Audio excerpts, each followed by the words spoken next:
Hey, welcome back to the Sports Barn.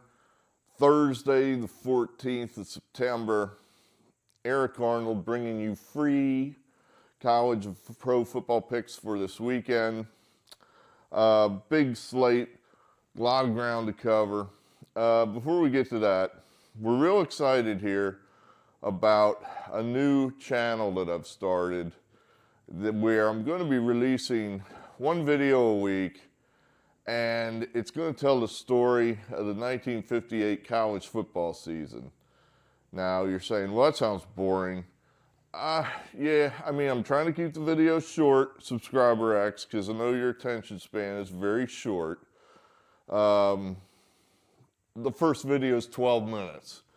I went to make it shorter, but then, you know, there's probably some explanation that went into the video as to why is this here?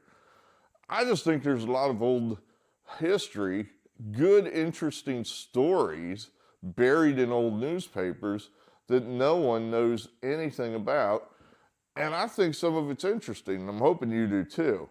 You know, for example, people walk around Ohio Stadium dressed in short sleeve shirts, a string tie, a block O black hat, and then horn-rimmed glasses, and they don't even know why. It's like, do you know who you're emulating? Do you know the man that did that originally? Woody Hayes? Do you know anything about the guy? No, probably not. So that's what I'm going to try to bring out. You know, especially now, it's college football season, right? So what better time to do this sort of thing? I'm going to release a video a week. The channel I created is called Old Sports Stories. Old Sports Stories. So frankly, I'm probably gonna, every time I release a video, I'm probably gonna link it to this channel for the foreseeable future. But it wouldn't hurt if you just went over there and subscribed. Old Sports Stories. The first video is up now. It's there. I hope it's gonna stay there. You know, YouTube's always a little funky about their copyright issues, despite the fact that everything I always use in my videos is almost 100% copied from YouTube or other YouTube videos. So I've never understood that. It's like, well, wait a minute, I got this material from your website, and you're saying it's copyrighted. Well, how'd the other guy get to use it? Did he have permission from, you know, some guy that's been dead for 50 years? I doubt it. But at any rate, so the first video, it's week 1, 1958 college football highlights. Here, I'll tell you the exact title. Maybe I won't tell you the exact title. I seem to have lost that. But words to that effect. Week 1, 1958 college football highlights. Something to that effect. Hopefully, if you search under that, it'll bring it up because that's kind of specific. Okay, so that is part of our old business. The second channel I have is the Sports Barn. That's all one word, the B's capitalized. To date, it has 0 subscribers. So ultimately, what I'd like is to be able to post these sports-related videos there and not have to cross-post them everywhere. That's where I'm striving for at the moment, since it has no subscribers. And the video that's up there has no views. I guess we'll just keep posting it here for now, you know, in the channel everybody knows. For now. Yeah, but we'll see if that goes on forever. You know, perhaps at some point I'll just say, well, this is not worth my time. I'm just going to do something else.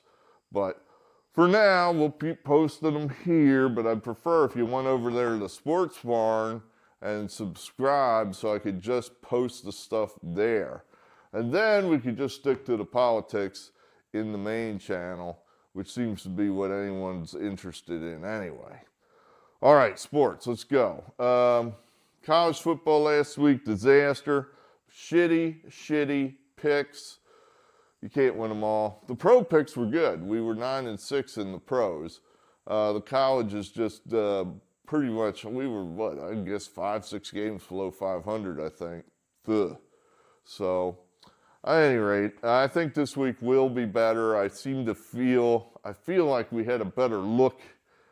It's a bad slate of games this week. I mean, there's just no good games. Tennessee at Florida, is that your main game? What else is up there? Just a lot of huge favorites. The backyard brawl, if you're, in the Appalachia area, that might mean something to you. A handful of half-decent interconference games like Minnesota, North Carolina. Anyway, I think this game's tonight. Navy at Memphis. I've always liked, you get double digits and you're an option team. I always like that. I just feel those games are always a little closer than what they seem like they're going to be. The option team can generally control the clock, limit the score. So we'll take the 13.5 with Navy. Tomorrow, you got Maryland laying the 14.5 against Virginia. We're going to take it. There's some of these teams that we're just going to bet against all year long, and if they stick it to us, they stick it to us. But I think Virginia is one of those teams we're going to bet against all year long. We probably got beat last week just because they had a big emotional. It's their first home game since they canceled the season last year. Anybody in disarray like that, canceling games, that's bad. That means your program sucks. And I don't care if you did have a triple murder. I mean, they could murder 50 people at Ohio State and it wouldn't matter. They're not canceling a football game. No way. That's an indication of the strength of your program. So you're canceling games, you got a weak program. So that means to me, fade them, and we will. So lay the 14.5 with Maryland. Army plus the 8.5 against San Antonio. Army used to be good. Now they had a real bad loss there to Monroe, and I'm not sure what that means. We're gonna just say, okay, that was an aberration, and we're coming back with Army here, plus the 8.5. LSU, Mississippi State. I'd forgotten about this. I actually looked this up. It's like, who's Mississippi State's coach? And it's some guy. And you're saying, some guy? I thought they had a good coach. They did. His name was Mike Leach. He died. I forgot all about this. Poor guy died. Not vaccination related, I'm sure. But he died. And these are the type of situations where, you got a real good coach like that who's unexpectedly leaves. I think that leaves a big hole in the program. And right now, I think they got a guy in there that's just over his head. I'll take Brian Kelly, who's an established winning coach. We'll lay the 9.5. I looked this up as my database goes back to the one I was looking at, 1989. LSU, 28-6 against Mississippi State. I'll take the team that has the 28, LSU. Penn State, minus the 14.5. Illinois gives Penn State trouble out there sometimes. I had it in my head that they always give them trouble out there, and then it turns out that's not the case. It's just one specific instance that I remember. That was that great 94 team that I followed so closely. I loved that team that Penn State had, and they almost stepped on their dicks there, losing at Illinois in a year they went undefeated. Franklin just puts up points. He just covers numbers. As you saw there against West Virginia early in the year, he ran a play with 6 seconds left on the West Virginia doorstep just so he could cover the number. Oh, I'm sure he has another explanation. Well, we wanted to get the second string work, blah, blah, blah, blah, blah, blah, blah. Oh, yeah, and by the way, we were able to cover the number. that matters to these guys. And if I tell you, no one will ever admit it. No head coach is ever going to admit he pays any attention at all to the spread. But you cannot tell me that the way college football works with it being about money, and point spreads are about money.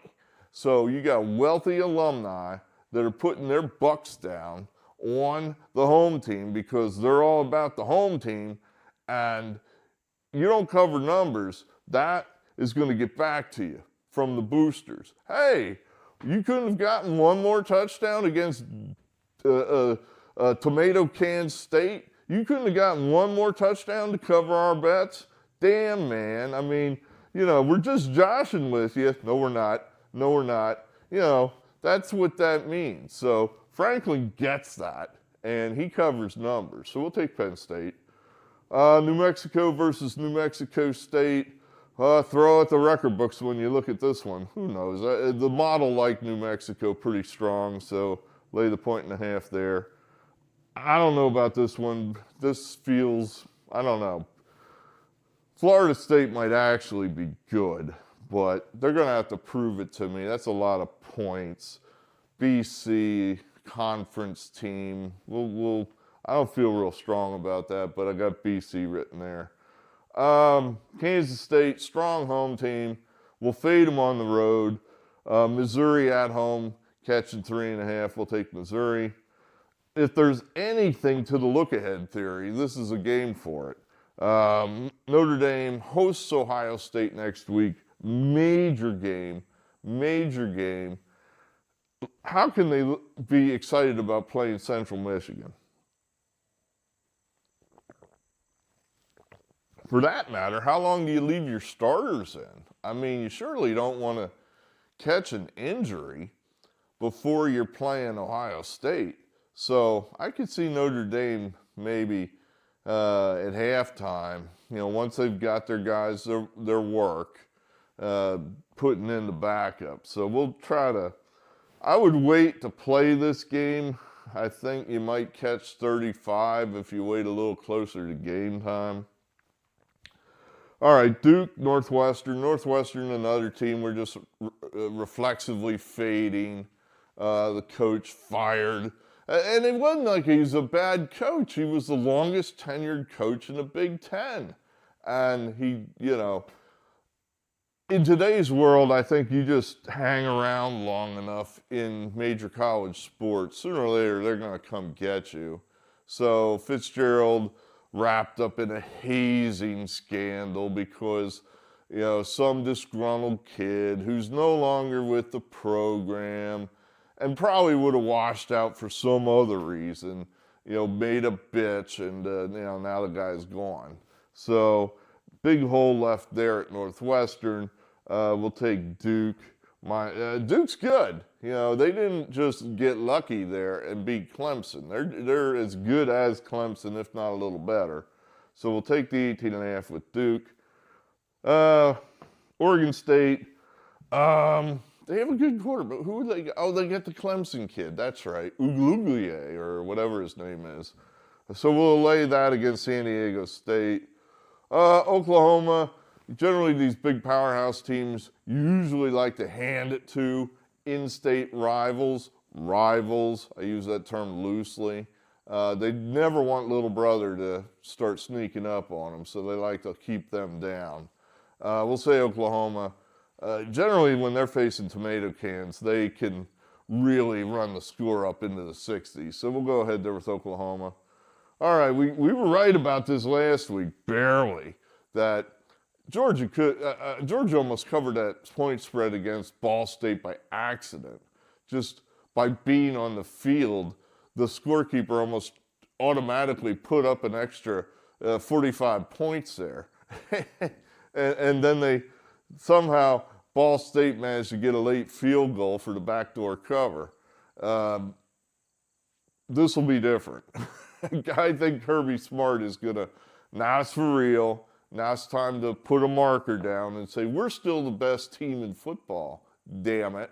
We're the 2-time defending champion, and people still don't talk about us. So we're going to put a hammering on old South Carolina there. I would lay the 27.5. That's what we're going. I like this game. Iowa, the secret there to Iowa is they play like shit in September. I don't know why. Maybe the kids are tired from having farmed all summer. That's a guess. I have no idea. But I think Western Michigan keeps that score a little closer than 4 touchdowns. So we'll take Western Michigan. Interesting game here. Minnesota has an excellent coach, and he's on the cusp of breaking big. He just can't quite get that one big recruiting class that puts him over the top into that elite status. PJ Fleck. Carolina, they've been cruising pretty well here. Tough game last week at Appy State, going to overtime. Now another tough game with Minnesota. I think North Carolina might be just a little tired here. You know, they played 2 major games now. And Minnesota, I think, is well rested and catching a little more than a touchdown on the road. We like Minnesota. Ohio State, the way I see Ohio State, their quarterback can't play and their coach can't coach. I cannot see where Ohio State's going to provide value anywhere this season, perhaps unless they end up being over a touchdown underdog when they have to play Michigan. That might be the only place on the whole schedule where I see this team might give you value. Now they're going to have to prove it to me. They go out and beat Western Kentucky 80-2, which is possible. But I think they're going to lose next week to Notre Dame. This Ohio State team is highly unimpressive to me. Now, granted, I've seen all about 5 minutes of them play all year long. You know, I'm just kind of making a real, snap unfair judgment. But that's what we do. You know, we make unfair snap judgments all day long. You just got to be right.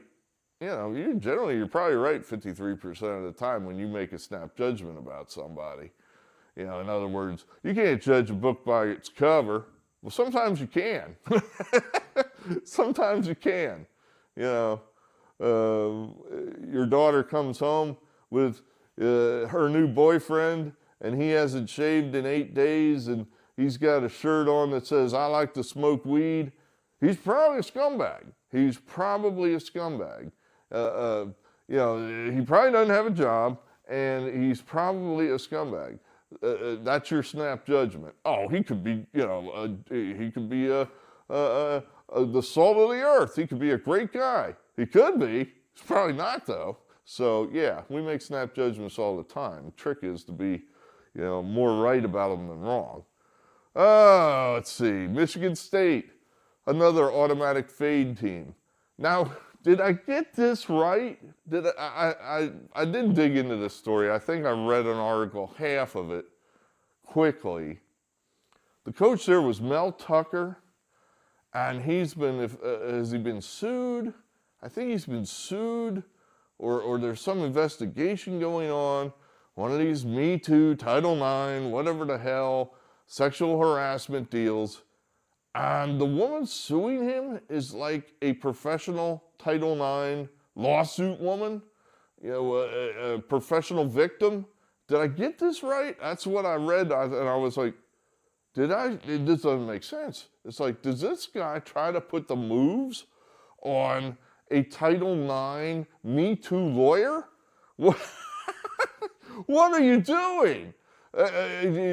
That's just stupid. That's just dumb. I mean, those type of people you just stay away from. You just stay as far away from them as you can.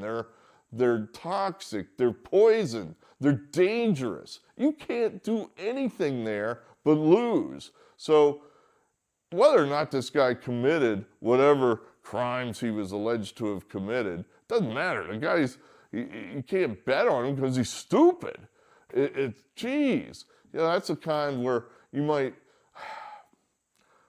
you have a friend, let's say two guy friends, and perhaps you see your friend and maybe he looks, I don't know, better than he normally looks. Maybe he's lost weight. Maybe he's got some nice clothes on, whatever. It would not be unusual or even gay for you and your friend say to your friend, oh, you look good today, or hey, you're looking good. That doesn't mean anything. That doesn't mean I want to have sex with the guy.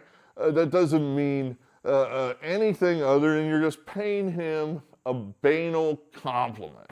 Just a run-of-the-mill, hey, I want to make you feel good because you're my friend, and point out the obvious that you look better than you normally do.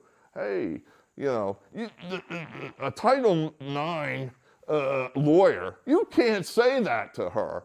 Absolutely not. No. We're almost getting to the point where any woman you can't say that to. You got to be careful.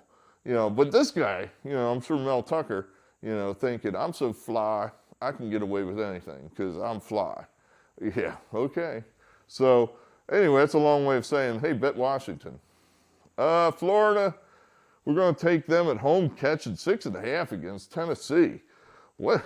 Tennessee's good all of a sudden? Did I miss something?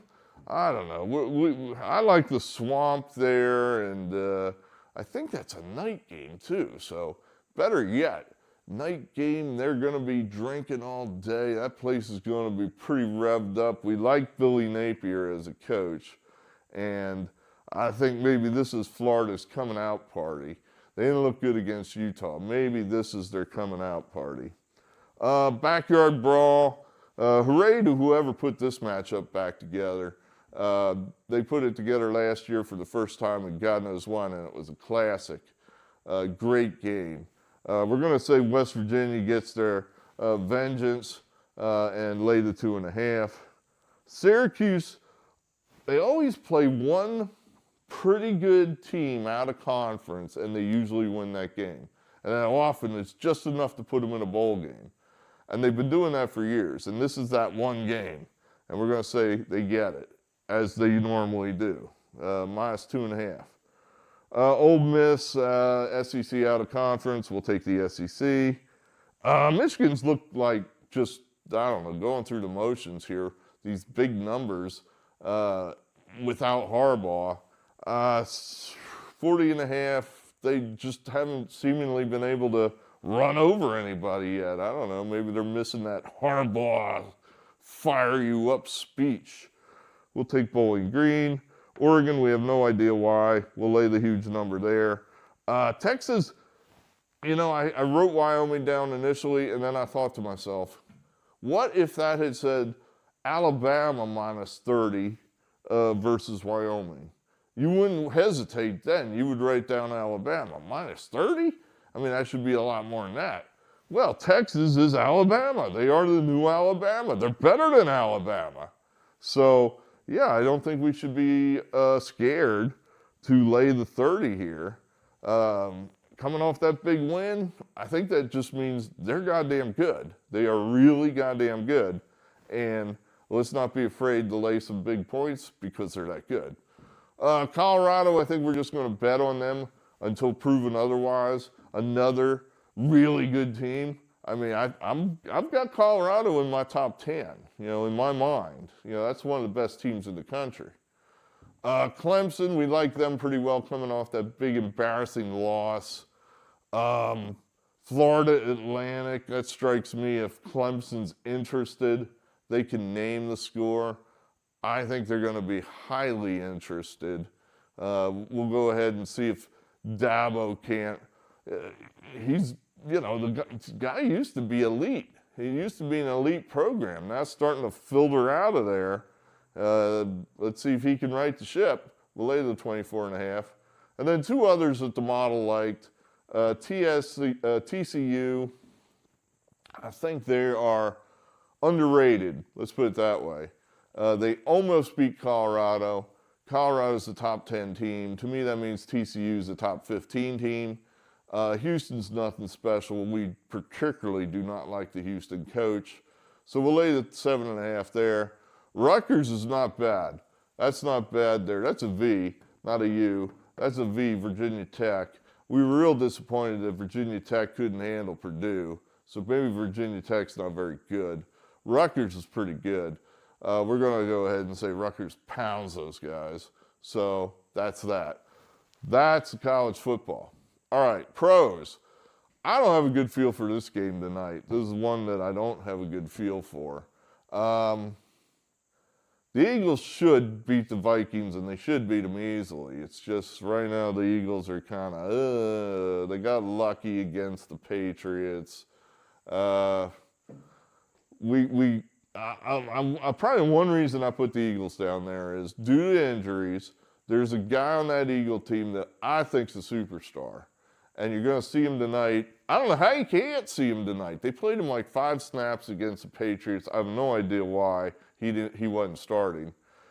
I think they have to start him tonight just because of the injuries. His name's Nolan Smith from Georgia, and this guy's an edge rusher. I think he's like the next Von Miller.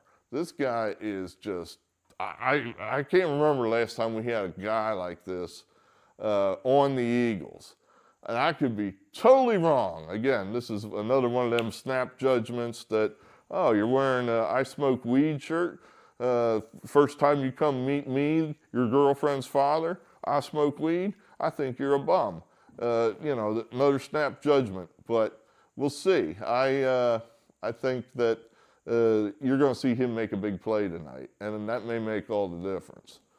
The Colts plus the 1.5 against, what tomato can are they playing? 2 bad teams, I forget. Who's the other bad team? Geez, I've got it written here. The Texans, that's right.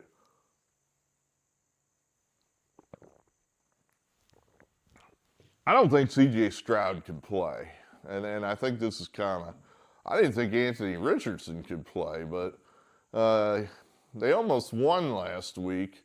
And he played better than I thought he would. And I think Stroud played worse than I thought he would. So I'm going to go ahead and take Richardson and the Colts there. Las Vegas, I think that's a lot of points for them to be laying, or the Bills to be laying against the Raiders. I don't know the Raiders are that bad. And I don't know the Bills are that good. The Bills look terrible on Monday night. Josh Allen is going to have to start valuing the ball a little bit, or they're going to lose a lot of games they should win. So we'll take the 8.5. We'll take the Bengals to bounce back against the Ravens. Real poor effort by the Bengals in week 1. This is a big game here for the Bengals. You don't want to go down 0-2. Although last year I guess they did, and they turned out just fine. But we'll take the bounce with the Bengals. Not wild about this game, but there are a lot of factors blowing in the Seahawks' direction that the Lions are so over themselves right now. If there was ever a time for them to step on their dicks, this is it. I mean, after beating the Chiefs in the opener, and that's, frankly, they just got lucky. That was just shit luck that they won that game. Ball bouncing off a wide open receiver running for a first down, up in the air, and they run it back for a touchdown. That's probably a 10-point swing, which would have made all the difference between a 1-point win and an 8-point loss. We'd be looking at the Lions a little differently then. But now with them winning, it's oh my God, the Lions, they're unbelievable. And the Seahawks bouncing off a bad loss. We're going to go ahead and take the points there and see if the Lions can do it again. We're going to show me. We need to be shown here. Jacksonville hosting the Chiefs. 3.5. Getting 3.5 at home. The Jags seem to be a team that plays down to the competition or plays up to the competition. That they just seem to play close games. They very rarely blow people out, and they very rarely get blown out. That, again, snap judgment. I have no idea if that's true. But we like them. We'll take the 3.5. The Buccaneers I only have to lay 2.5 against the Bears. I mean, the Bears, they got to prove it to me. That just strikes me as a bad team. And until that team proves that they're not a bad team, any point spread, say a field goal or less, I think you just automatically have to take the opponent. So we'll take the Bucs. The Chargers, the way you generally play them is fade them at home and take them on the road. They're only laying 3 at a bad Titan team. I mean, that Titan team, explain to me how that's just not a bad team. They've lost, 8, 9 games in a row? Didn't they lose like 7 games last year to end the season? But they got their quarterback now. Yeah, he's back. They couldn't win in New Orleans, and that was, Saints are nothing special. So I think the Chargers are better than the Titans, and we'll lay the 3 there. I like the Packers. I mean, I think Jordan Love is an NFL quarterback. So I think he's probably better than what they've got there at Atlanta. So we'll take the points. I think the Giants are going to kill the Cardinals. I mean, that was embarrassing. The Giants embarrassed themselves. What was it, Sunday night? Sunday night. They embarrassed themselves. Look out for embarrassed teams. And the Cardinals are just embarrassing, period. There's a difference. So I think the Giants are the ones that come out with their hair on fire and take care of business there. That's a decent franchise. The Giants are not a bad franchise. The Cardinals are a bad franchise. I went back and forth on this one, and ultimately, I think we're just going to ride the Niners until something proves otherwise. They were so impressive against the Steelers, and this is a team that might just be good. I think there's 2 teams that look spectacular in week 1, the Niners and the Cowboys. I think the Niners are actually that good. The Cowboys, I think they just match up well against the Giants, and I think they're not nearly as good as they showed Sunday night. I think the Niners are that good, and we'll lay the 7.5 against the Rams. The Jets, again, we don't think the Cowboys are that good. The Jets, everybody's now giving them up for dead, of course, because they got Zach Wilson now, their quarterback, and everybody is like, well, that was a great moment for you there, the Jets, winning that game after the tragedy of losing your quarterback for the season. And that was nice. I hope that moment tied you over for the whole season, because it's going to have to. That defense is good. That Jet defense is good. So I could see this being a closer game than people think. And the Cowboys have a real habit, a bad habit if you're a Cowboy fan, of playing these out-of-conference teams at home close. That they do not generally take care of business when these out-of-conference teams come in there as underdogs. So we'll take the Jets. Washington, sure, you're going to give me 3.5 at a bad Denver team? Yeah, we'll take it. The Dolphins -3. I went back and forth with this. And you know what? I kind of think at this point in the various careers, the guy down in Miami, what's his name, McDaniel, he might be a better coach right now than Belichick is. At a certain point, it's just over. You're not as good as you used to be anymore. And Belichick's got to be pushing 70. I kind of think that this Dolphin team, you got Tua versus Mac Jones. To me, there's no comparison there. I think Tua's just better. So you got a better coach, better quarterback. I think it's Miami. The Saints, where I read this? I didn't know what to do with this game, and then I thought, you know what the answer is?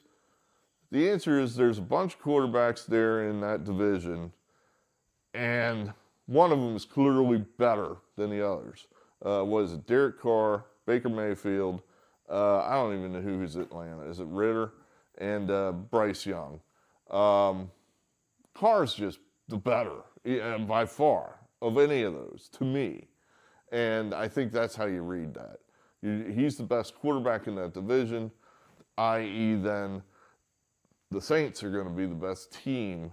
If, the coach, I don't like the coach, so it's not going to be far and away. They're not going to win 12 games. But I think you have two divisional teams matched up here. We'll go ahead and lay the points and take the Saints. And then we love this game. Come on. The Steelers on Monday night catching points? The Steelers are a great Monday night team. They always have been. And now here comes a team that they generally beat like a red-headed stepchild. The Cleveland Browns. Oh, man, I just think the Steelers are going to kill those guys. I'm not on the Browns bandwagon. I think it's a bad franchise. They've caught all the stars were in alignment last Sunday when they played the Bengals. I think my brother has that team pegged pretty well, that they're going to be wildly inconsistent. You're going to see big wins against good teams like last Sunday, and then you're going to see them just get beat by teams that shouldn't beat them. Maybe this is one of them, where the Steelers, they're okay. They're nothing special. I think they're going to pound the Browns. So that's what we have there for you. Now remember, in the comments, we're going to post a link to this 1958 highlight film I put together. I don't think it's terrible, honestly. I don't think it's, I spent a lot of time working on this, damn it. And I think it's not so bad. So, hey, give it a look, If it's not your cup of tea, well, hopefully some other football fan will wander in, via the search engine, and maybe we'll get some views on it that way. But give it a look if you got half a minute. All right, so there are a bunch of free picks for you. Like I said, last week sucked in college. The NFL, we did well. I feel okay about these picks. I do. And I think that matters. It's been my experience that when you feel like you got a pretty good look at a card, you have a good look at the card, and you're going to do well. And when you can't make heads or tails out of stuff, you're probably going to lose. So we'll see how that comes out. All right. SportsBarn, go over there and subscribe. I'm going to cross-post this video between the two places, so it'll be both places, but it would be helpful if I could just post these videos in the SportsBarn channel and not have to post them both places. Thank you, and we'll talk again.